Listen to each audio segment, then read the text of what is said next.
Welcome back to the channel. Nigeria is shaking.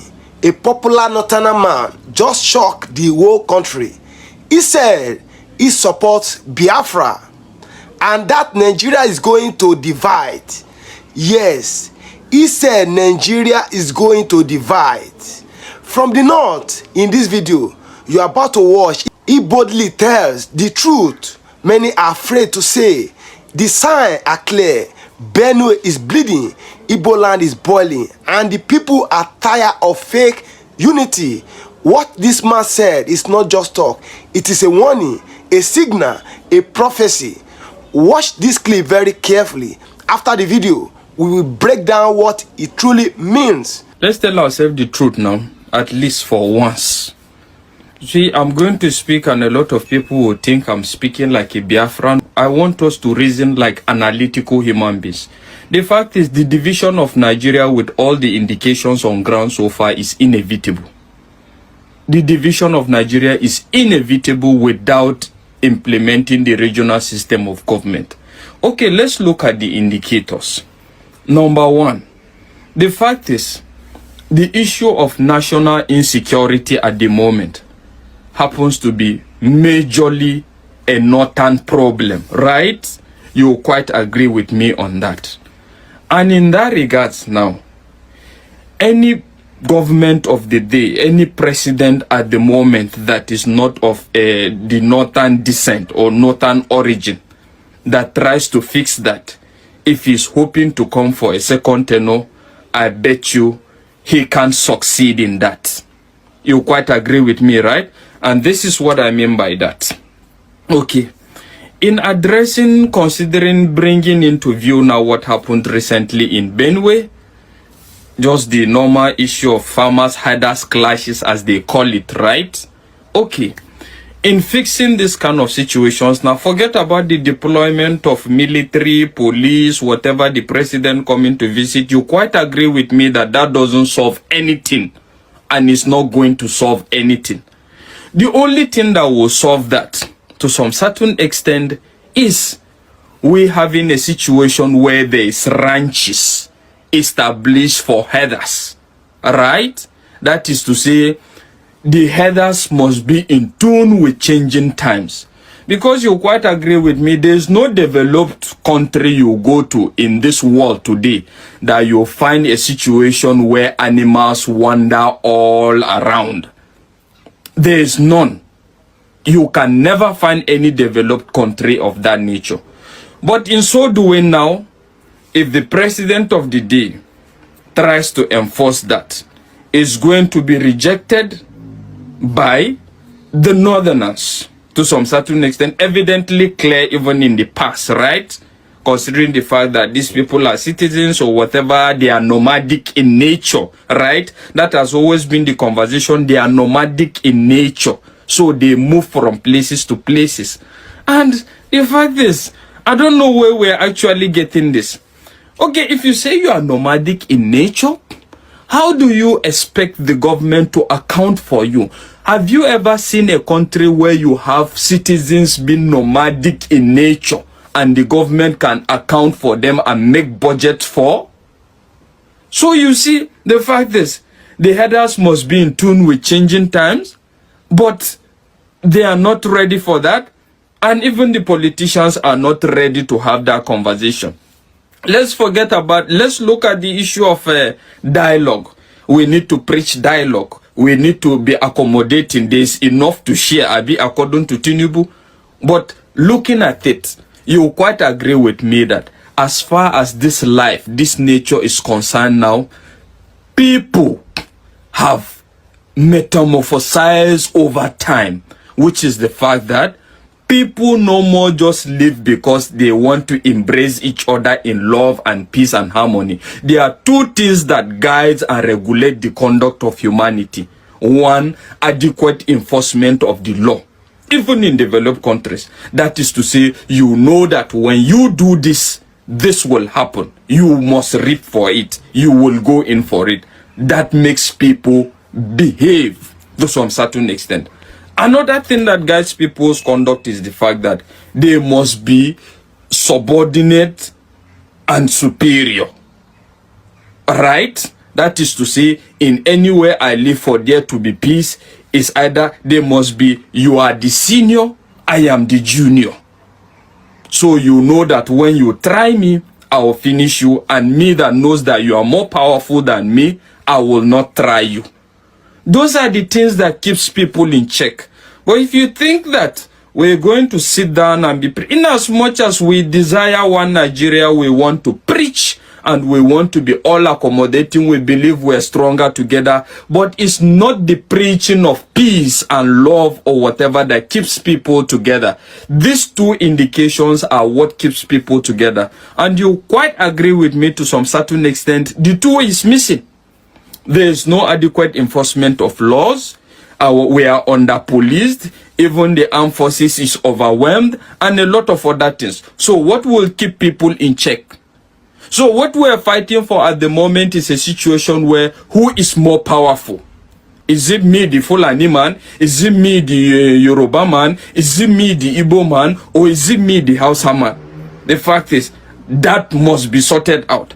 When it's sorted out, now everybody will know his position, and people now will just decide to keep quiet and whatever. Looking at it, when you now introduce our religious extremism in all aspects as well, that is evident in the country. You have a lot of radical Muslims, radical Christians who are not ready to tolerate each other. The only thing that will make us tolerate each other, let's tell ourselves the truth, is the full implementation of the law and the adequate protection of the vulnerable. That is just it. And all these things are missing. So how do you tell me we are not going to divide? And the fact is, looking at it now, Tinubu will not dare go that way. Right? Because by the time he tries to introduce that, okay, there must be establishment of ranches to curtail the free movement of the Fulanis, you quite agree with me that he is going to lose a lot of... the fact is, he's already losing at the same time as far as the North is concerned at the moment. And that is what will even bring the division closer in that regards. In the sense that Tinubu doesn't look like somebody that is ready to let go of the fact that this 8 years is his birthright. And at the same time, the Northerners are not ready to give it to him. So when you have a clash of the titans, Abi, that is what I refer to this 2027. Forget about this defection. Clash of the titans is going to definitely give birth to something. So, with all these indications on ground, my brother, the issue of one Nigeria, we are going to get better, will remain nothing but a delusion, seriously. The moment a respected Northerner openly said Biafra is the way, it's no longer just an Igbo conversation. It becomes a national alarm. For decades, the Southeast has cried for freedom. But now, even voices from the North are saying this marriage has expired. Nigeria is shaking. Like, comment, and share. Let your voice be heard. While that man was speaking out, Fulani herdsmen were spilling blood in Benue. Farmers slaughtered, villages destroyed. Is this still one country? How can a nation stand when one part is killing and the other part is crying? Benue's pain is Biafra warning. Watch to the end. There is more you need to see. What he said versus what DSS will show you. The video clip you just watched never be here on NTA or AIT. Why? Because the truth shakes power. They fear what that man said. They fear the unity of oppressed voices. But truth doesn't die. If this truth touch you, like and share now. Biafra is becoming a national movement. First, it was IPOB, then the Middle Belt started grumbling. Now, the North is cracking. From Kaduna to Kano, people are beginning to whisper, maybe Biafra is right. This is no longer a regional fight. It is a freedom fire burning across Nigeria. Those crew, stay with us till the end. Benue, Biafra, and the Fulani agenda. What's happening in Benue today? happening in Enugu yesterday. Same attackers, same silence from Abuja. Now, ask yourself, if we are one Nigeria, why are some lives treated like nothing? Nigeria is not safe for justice. Like, comment, and tag someone who must see this. Nnamdi Kanu has been shouting for years. The North will turn on itself. Nigeria will divide. Many laugh. But now, Northern voices are echoing his word. His warning is no longer a prophecy. It is a reality unfolding. Subscribe now if you believe Kanu was right all along. Hashtag justice for Nnamdi Kanu. Hashtag free Nnamdi Kanu now.